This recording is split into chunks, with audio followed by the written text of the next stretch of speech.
name is Ann Sermons Gillis, and I'm Vice President of the Theosophical Order of Service. And I'm very happy today to interview one of our loyal members, Karen Flanders Schweizer. Welcome, Karen. Thank you. Good morning, Ann. Yeah, well, we're going to start at the beginning. I just want to ask, where were you born? I was born in northern Ohio, in Akron, Ohio, north, almost to Cleveland. And where do you live now? And currently I live in Fort Myers, Florida, in the very southwest of the peninsula of Florida. What took you to Florida? I was living in Wheaton, Illinois. I just gotten married to my husband there at Olcott, and I had spent 20 years in Southern California, and I found Chicago really a tough environment to live in. I was cold all the time, certainly in the winter time. And my husband was open to looking at something else at the time. We visited my sister who lives down here in Florida some of the year. And we came down and had a week-long visit. And I was walking one evening with my husband saying, "Oh, this air is so luscious and it's wonderful." And my brother-in-law at the time was into looking at real estate. So we went out and looked at some places and came back to Wheaton. And the next week we bought a house and then moved to Florida the next year. Okay. Well, do you have a study group or lodge there? Yes, we moved down here in 2005, and I wanted to study more theosophy, so I started a group through Olcott and through Wheaton. And that started up in, I think, around 2006. We got our provisional charter. And so I've been carrying that on since 2005. So do y'all meet in person or on Zoom? We've had different iterations of it, met in various places, mostly actually in the public library system. I am a librarian and I work in the public library system. So I just found it convenient to use those meeting rooms. And it's been very accommodating. We had various people for various readings of books. And then recently, I've started a very set pattern of book study twice a month, actually over in a different community in their community house. And then once a month, my husband and I show a video in the public library closest to us. Wow, that's impressive. Oh, thank you. Did you grow up in a religion? Yes, I was born into a household that attended the Congregational Church, which later became the United Church of Christ of Akron in downtown Akron. And I guess, happy to say that I attended that church probably every Sunday for all of my life before I left home and went to college at age 17. So I was brought up in the Congregational Church, which was fairly liberal, fairly intellectual. And I sang in the church choir, I rang the bells, I went to church groups. So I have a good, strong foundation in that church.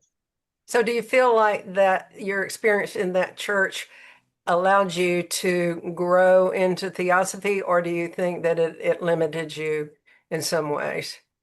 I mean, was it a good foundation for growth? I think so. Again, it was fairly intellectual. So my father was a very thinking person, my mother as well, but he was a scientist. And so I don't think he ever really grasped or accepted or believed in what the Christian teachings were. We went every Sunday. I think they found it more of a social thing, which it was, which is also, my parents were very social people. And my mother was a little more of a believer. But so that helped me to keep an open mind because he was a little suspect of some of the basic tenets of Christianity in the outer Christian faith. Well, I think that your experience in church really was an honorable one because I think that that may be what church is about now, to have a community or a tribe or support and have a social outlet. And it's not necessarily for liberation, but it does give us a foundation that we can grow from. So I think it sounds like you had a good experience for I did. growth. It was good, and I was able to be a free thinker. At one point, I discovered that my father's sister was a theosophist. I was on the phone with her one day, some years after my church upbringing, and I said, "Anne, are you a theosophist? And she said, yes. So, and she said that she had heard Blavatsky's name mentioned in the parlor where she grew up. So that was, the generation where people were still looking at this. But I don't think my grandfather ever joined, or my father didn't really know anything about theosophy. But she lived in LA for 20 years, where Krotona, of course, had been, and I think she was exposed to it out there, I'm guessing. Well, tell us, let's add to that and tell us about your spiritual search. So you said that, it was more intellectual and community when you were growing up in that church, but when did that deep search begin? And tell us about that journey. Right. Well, I love the word journey, of course. I've been a traveler from way back. I remember whenever my mother went out to do something, or my father, I always wanted to go. I wanted to go with them. And then we did summer trips. I enjoyed those. I went off to Christian camps in the summer, traveled various places, and always enjoyed that. When I was 19, I went to Europe for the first time. That was the first time other than Canada, out of the country. And I went back and forth to Europe for a number of years. And so I kind of equate traveling with pilgrimage, because you're moving, you're acquiring new things. The real spiritual search probably happened early on. I was drawn to the church in some ways, but I couldn't, the words, I remember reading the Bible things and it never made any sense to me. The Bible still doesn't really make a lot of sense to me, but if I'm too dense to get the Bible. But where was I going? I remember as high school or middle school, I used to walk to all my schools, elementary, middle, and high school. And going to middle school, I walked by the Catholic church in the neighborhood, St. Sebastian. And I remember later on, then when I was in high school, I used to go over and sit in the church quite. I liked the peace. I felt the spirit of it as well. And of course, in Europe, I visited many, many cathedrals, and I still do when I go, and I love the spirit there. And in fact, recently I was in Sacra Cura, and I sort of felt my heart interacting with Jesus's heart up there in the church. It was really quite a nice experience.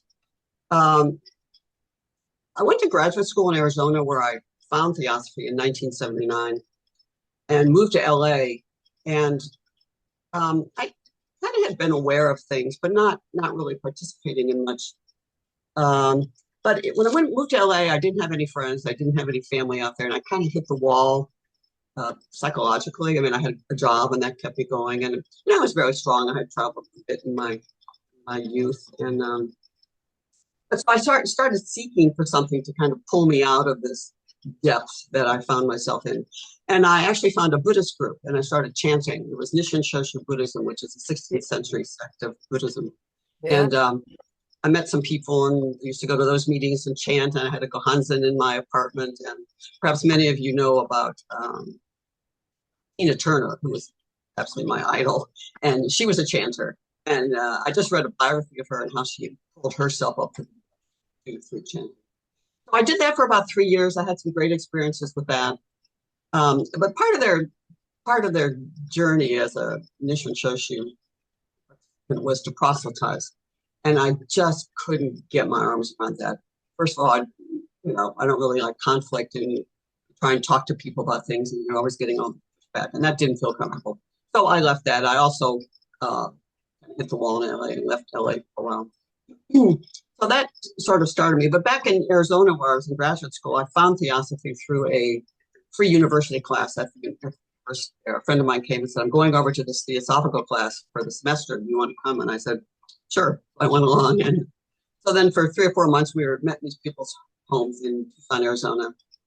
And finally, at the end of it, the wife there said, "Well, what are you waiting for? Why don't you join?" And I'm not much of a joiner, but I couldn't really answer that question. So anyway, I joined, and I've been a member of it. So through the years, then I'd become a member in Arizona, moved out to LA, where I lived for the next 20 years, and went up to Far Horizons, which is a summer camp there. Eventually, one summer in 1983, I went all summer long. After a point, I came back, and I'd been going to Krotona because it's so close to LA. I was a first semester student in the new Joy Mills student housing there in 1983, and stayed for that time. Got involved. I mean, I used to go to the liberal Catholic church. And but all those years in LA, I was a member at large. It took great distances, and my jobs were hard. You had to travel. At the very end, I had a job where I had to travel 2 hours each way to get to it, and so that it takes a lot out of your day and a lot of your energy. Anyway, I never went to any lodges or study centers in LA. No, I used to just go up to Krotona when I could. Um, and then I always went to Far Horizons. Every summer I went up to Far Horizons for my vacation there, and very much enjoyed that. I was director at Far Horizons 2008 for the entire summer. And then later on, I was asked to join the board in 2014. In 2015 and 2016, I was also director. Far Horizons has met challenges at this point. But anyway, that was quite a wonderful experience. Because I'm an outdoors person and I love hiking. Were you doing a career simultaneously? You said you were a librarian. Were you working actively, or what was going on with that? When I first moved to LA in 1980, I had a job, and that's what took me there. And I hadn't quite finished my degree actually, but I worked in an aerospace library.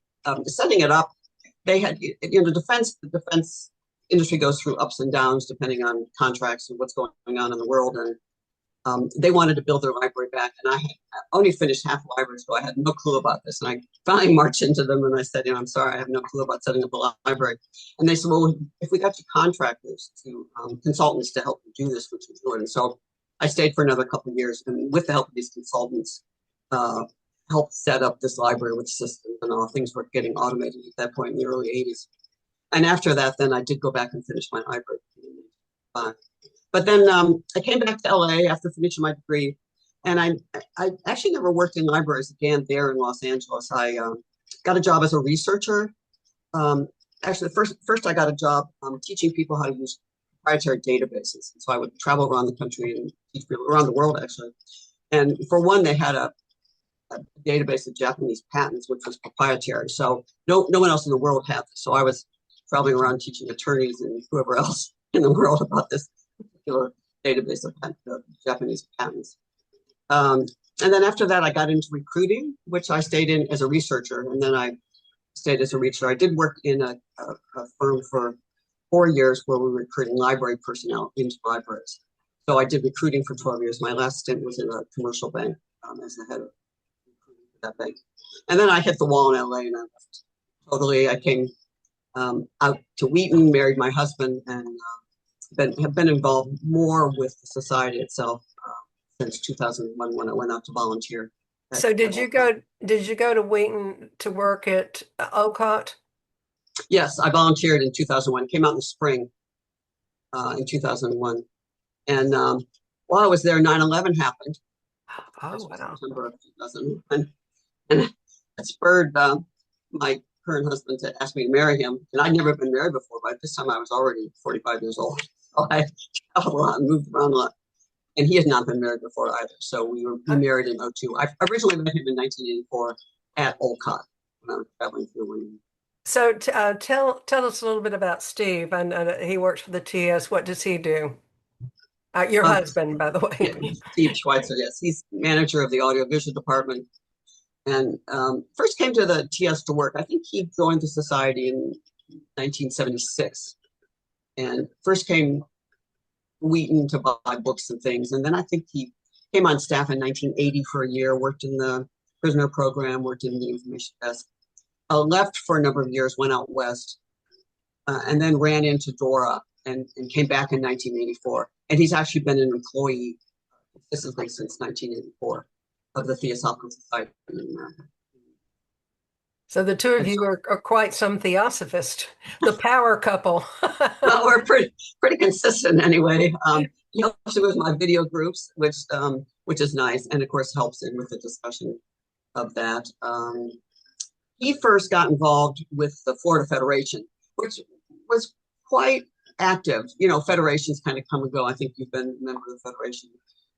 Right now, there's a group of us forming it. COVID, and then the hurricanes down here really put a kibosh on a lot of things. But he became treasurer of that organization. We went to all the conventions, and then after 6 years, he relinquished that, and I'm now treasurer of the Florida Federation. I kind of keep bank accounts going and whatever. So we're minimally active. We do have a meeting Uh, quarterly. So do y'all have meetings? Do y'all have annual meetings or We used to conferences? have an annual convention in person, and since COVID, that's not happened. We've had an annual meeting online on Zoom. Okay. It normally happens in the fall, October, December. Yeah, it happens Okay. every year. Okay. So I want to talk a little bit about, we're going to move over to the area of service. What do you think service is, and what kinds of projects or things have you done in line with service? Well, I was thinking about that this morning. Service is really everything. I mean, being alive is sort of service. You service yourself, you service the world around you just by being alive. But then going forward, you kind of see that it's not only about you. It's never only about you, and actually, it's not about you at all. So, and you had written about altruism earlier. So it's about the other, and that's where service comes in. Whether it's just your daily rounds of going to the grocery store, meeting people, kind, and no matter where you go, that's a kind of service. Um, so it's really being aware that it's not about you, it's about everything else. I remember in LA, I did some food service.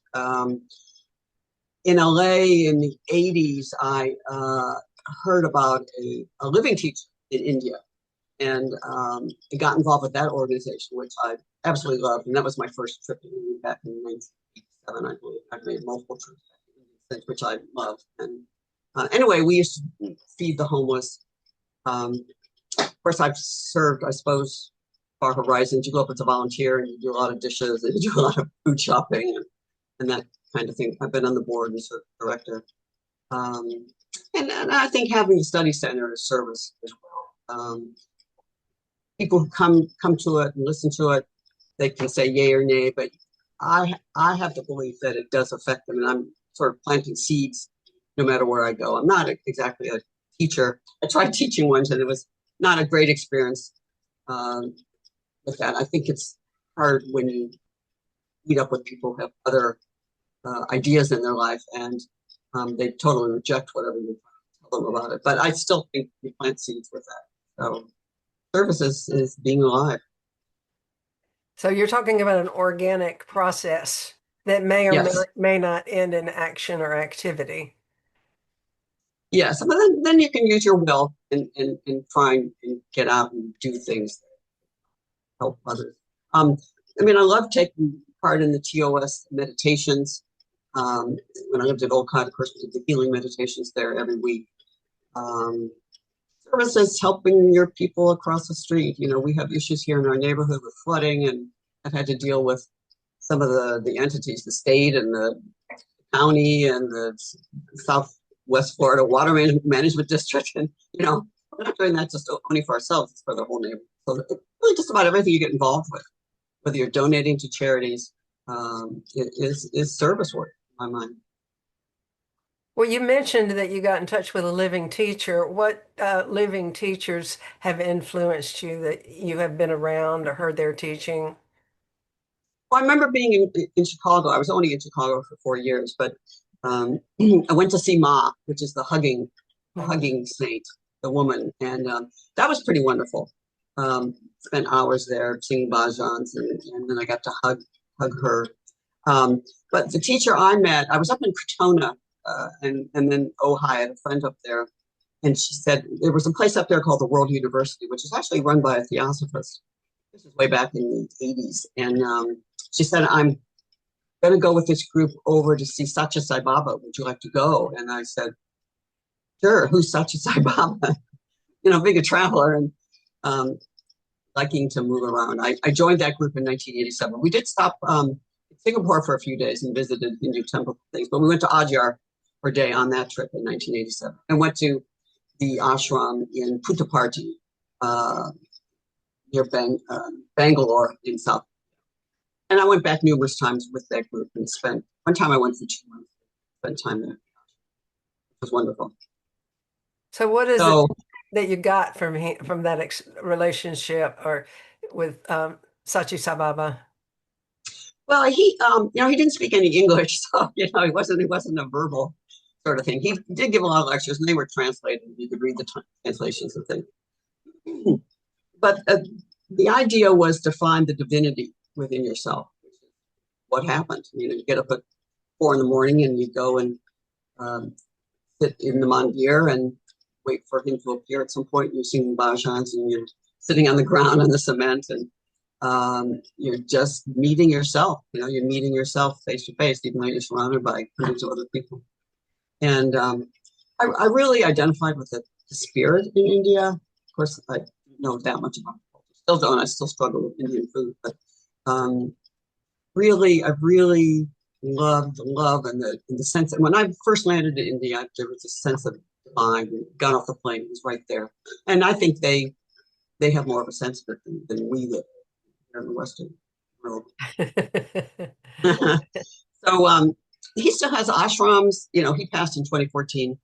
But I saw him in person. I had a personal interview, which was not much English, of course. But just being near him and being around him and the energy. There's controversy always surrounding these gurus. Your take on what a guru is and what the teacher is, and I just benefited internally. I think discipline from finding that sense of myself and in the world. Really a wonderful experience for me in this time. When you were in his presence, did you feel a quickening in terms of knowing your own self? I think what I was, there's one thing when you're sitting at his feet, that's being in the present. There's another thing when he's just around and seeing in the distance. A quickening. I think it was a gradual process. You spend a lot of hours sitting, meditating, chanting. The chanting was helpful, and the meditation discipline. I remember the discipline. I remember coming home from being all day at the mandir, or at least in the afternoon. Go in the morning. Up at 4 and back break. Come back at 2 in the afternoon, and I had a little satchel with my bhajan books and things. And I remember I felt like coming home from the office, carrying my little satchel of books and chanting materials and my sit-upon, back from spending all afternoon at the mandir. So in that way, it was sort of work. You had to work in one point. Thoroughly enjoyable experience, even though physically, when I first went over, we were staying in these Quonset huts with 150 women in one Quonset hut for a few bathrooms, and so that was challenging. Coming from the Western world, where we have everything we need. So that's just part of the whole program. And of course, when you meet up with the poverty, you get a whole nother education on what the world is about and what the world needs. So we don't really go by the guru model so much in Theosophy, and I'm just wondering, how has Theosophy enlivened you or influenced your life, the principles of Theosophy? What has it done in your life? Well, two things I'd say about that. We don't do the guru model per se, but really, and who has it as a theosophist has gone to hours and hours and hours of lectures. They are our teachers. So guru just means teacher. Everybody can teach us. Anybody can teach us on the street, in the grocery store. So they're our teachers. But when you have a person that maybe is somewhat more enlightened than the guy on the street, it's a little more interesting than going down to the grocery store. But really, our teachers in these lectures who have studied the Joy Mills of the world, now Pablo Sender, and the people we go to for these lectures are our teachers. And it's invaluable. The Theosophy for me, and I've never been a great student, to be honest. I'm a traveler and I really like action. I'm a double Sagittarius. I got to move. And so meditation's fairly difficult. I have my moments, but it's been the wisdom. The wisdom is what saved me in LA when I was at my bottom. Again, I had a job. I was able to support myself. I sort of hit rock bottom and wisdom and Theosophy is what saved me. So I not that I feel a duty, but I have I want to share that wisdom with others in case it might help them in some way. You know, it's been a wonderful thing. The wisdom is what's gotten and holds me. I love what you said. You're not a very good student, but you're more of a traveler. I'm a pilgrim. I've done some pilgrimages. Well, I'm going to switch gears just a little bit. Do y'all ever do TOS projects, project service projects in your group down there? You know, I have not done that. I do at the TOS mailings for the meditations every month when things happen in the world. And I will start our meetings with that. And so we can all for a moment, stand for a moment and think and try and set good thoughts and whatever is happening around the world. So I do open. I enjoy that a lot. Um, I haven't. I think about it, and I go to the TLS meetings when I go up to Wheaton, and I read what's going on with the groups. I've never embarked on anything formal like that. I don't sort of know where to start. Okay. HPP says that theosophy is altruism. Would you agree with that? Oh, absolutely. Again, it's about the other and helping others, not just self-centered and worrying about myself all the time. I would agree with that.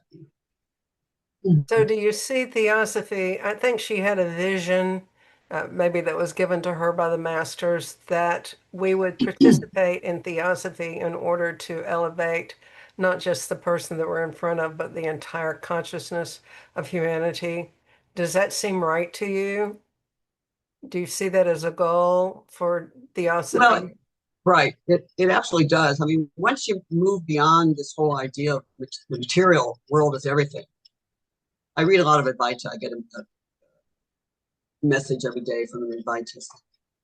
And, um, you know, and of course, the Theosophy teaches the Buddhism as well. You know, what we're seeing in the world is Maya. What we're responding to in the world is Maya. And once you get beyond that, you get up into higher thought, I believe, higher thought forms. And once you realize there's a divine nature, that's what you try and raise up to and be with most of the time. I remember at one of the feedings, the homeless feedings I went to in LA, there were long lines of people and we were dishing out food. And in this long line, I watched this man for a long, long time. I don't recall if he had a Christian garb on or not, but I can tell you it was a priest or something. And he would go along the line very slowly, very very peacefully.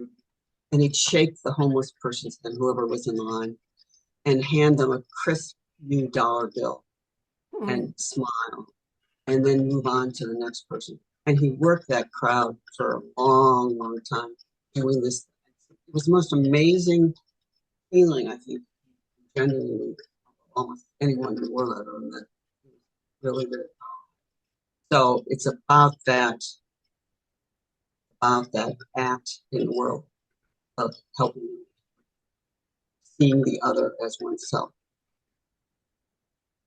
I could feel that when you were speaking. I felt this calmness when you were talking about that. What role have the Federation meetings played in your life? Yeah, uh, they've been good. I mean, of course, Steve was always involved because he was recording them and doing video work for them. So I was along too, and got to travel. Um, one time we went on a cruise out of Miami. Of course, we're close to Miami, a couple hours, and the Federation took a cruise. Tim Boyd came for that one, which was fun. I think they did another cruise at one. But we would gather in these fairly remote places. Sometimes it was wooded, sometimes not. When you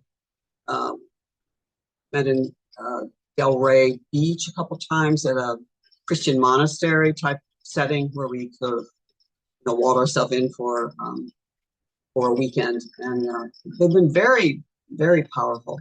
I haven't done a lot of planning for those per se, but I have enjoyed them. Like any theosophical meeting together with like-minded people. And also, what do you think the influence, you've mentioned some of the theosophical camps, what influence do you think they've had in your life? Well, I had some very powerful experience. One with an Indian hot a steamed teepee type tent like thing where they do a lot of praying and a sweat lodge actually is what it's called. And some Indians, some Native Americans came and did this sweat lodge for us, and I just had real powerful psychological healing happen through that. Uh, and at the camp and actually other places as well, you meet all kinds of people with all kinds of beliefs, and it really makes you more open to possibilities in the world and also to understand what's the breadth of what's going on in the world through the human being. Sounds like it culturally enriched you as well as providing spiritual nurturing food for you. Yes. I've been to Adyar now a number of times. Steve went over in 2015 with Chris Bolger, his associate, and did the whole video recording of that conference in December of 2015. And then I stayed on for the School of Wisdom, which I've been a number of times.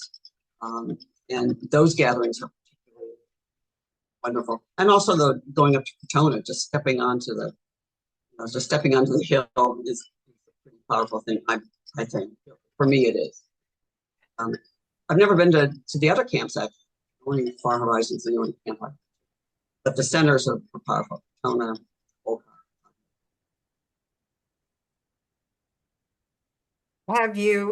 Do you have any family members that you have ever imparted the theosophical principles to or friends? And if so, how do you present theosophy if someone asks you? They say, Karen, what is theosophy? How do you respond to that? you know, for years you go to lectures and that topic is brought up, and there are all kinds of little teachings on how you present it, how you talk about it, and I'm not sure I've solved that issue. Um, probably probably living it is the best. My example would be the best teaching about it. I've tried to explain things to people. For me, it is the wisdom religion, and the fact that it's so inclusive of all races, of all religions, of all beliefs, that it's the wisdom religion that underlies it all. That, for me, is the way to explain it. And, um, it's obviously not for everyone. We're a small group at this point. We'll see what happens in the future. But again, you plant seeds, and who knows when they're going to sprout up. But you have to have influence where that's the way I feel about it. Influence that you should go by. So. Great answer. Great answer. So, do you have any particular theosophical books or maybe any other spiritual books that you felt like really um, served you, nurtured you? And all that time in LA, excuse me, and all that time in LA, I did a lot of commuting because LA, you commute a lot. Excuse me. And I carried at the feet of the master with me. I would spend an hour on the train going each way every day, and a lot of time to read and contemplate in doctors' offices. So that's probably the book. I read uh, William Pond Judge's book on theosophy early on that had quite an influence. And then, of course, the Mahatma letters, but really at the feet of the masters is the main one. Outside of that, I probably pick up the Tao Te Ching every day and read some of it. And we have another version of it here in the house. I picked that up the other day. Now I read both versions at the same time to kind of compare them, which is funny. But maybe at heart, I'm a Taoist. I think, yes, I have the Feet of the Master too. I would carry it around in my purse, but I have it beside my bed. And it's a powerful little book. It The is. first time I read it, I was like, eh, and then it was like, and then it was like, whoa. Yeah, no, it's wonderful. We're going to read it next in our book study group. We just finished The Voice of the Silence, Oh, which okay. which was, as we learned, kind of the PhD of theosophical teaching. But we got through it, and everybody likes it. I was pretty amazed. I was pretty lost for most of it, but I found a version at Olcott here where one of the students has written kind of a version of it in real English. So I'm going to read through that and see. Um, Well, as you said, you're not a student, you're more of a traveler. I'm more of a traveler, right? I think I'm the same way. I really do. Well, thank you so much. I wonder if there's anything that we didn't cover that you might want to say, or just any advice or anything in closing. Well, I've had a long history with it. I met it in I met Theosophy in my late 20s, which I've read suggests that I had known it before. And in meeting Joy Mills, she said, "Oh, you've been doing this a very long time." So I don't know if that's encouraging or not encouraging, but still traveling along, trying to, you know, get up there, get along the way. But again, it has just been a total big influence in my life. And my husband, and who knows where I'd be without it today. But very thankful to have run into Theos. Thank you, Anne, for this time. Well, do you feel like Theosophy is your home? I do. I do. I look at Buddhism and I like it and I'm drawn to it. But first of all, we're down here in Southwest Florida, which is a very sort of end of the world kind of place, and a resort place. So people are here on vacation, study of any kind, nor are they meditating much. Um, so I don't. There are no Buddhist. Well, there is a Buddhist group, but you have to pay to attend it, and you pay to attend meditation. I just have a thing with that. I just and I Yeah. realize to keep organizations going, you do need monetary assistance. But I mean, I pay to go to lectures sometimes, but um, that kind of keeps me away from some organizations. Pay to play doesn't. Yeah, really, really. Well, I want to thank you so much for being with us today, Karen. Thank you so much. Thank you, Anne. Appreciate your work in doing this.